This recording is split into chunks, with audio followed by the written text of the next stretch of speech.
Bonjour!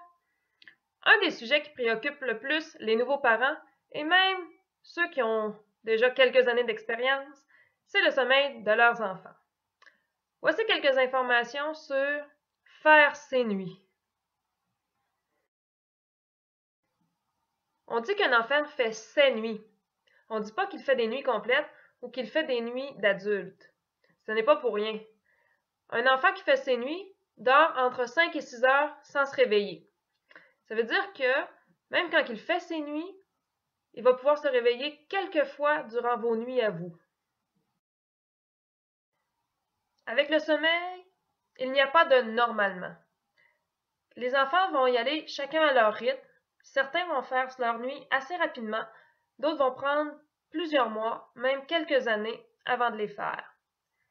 Rien n'est synonyme de trouble de sommeil, c'est seulement que c'est son rythme à lui. Plusieurs choses peuvent empêcher l'enfant de dormir. La douleur des dents, il peut avoir froid, il peut avoir faim.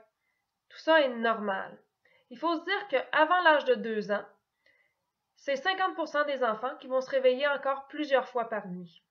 Courage, un jour, il va dormir.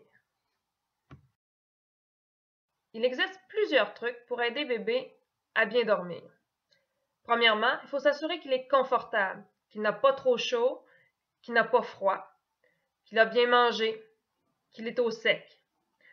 Ensuite, on peut s'assurer qu'il n'y a pas trop de bruit dans sa chambre ou qu'il y a des bruits de fond, des bruits blancs qu'on appelle, comme une musique répétitive. Mais surtout, l'enfant doit être en sécurité et il doit se sentir en sécurité.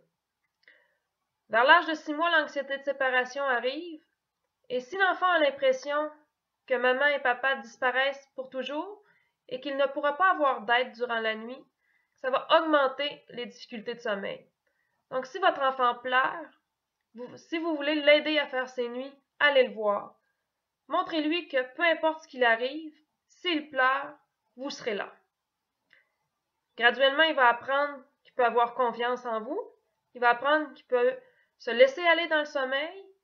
Puis, il va tranquillement pouvoir dormir sur ses 2 oreilles parce que vous allez veiller sur lui.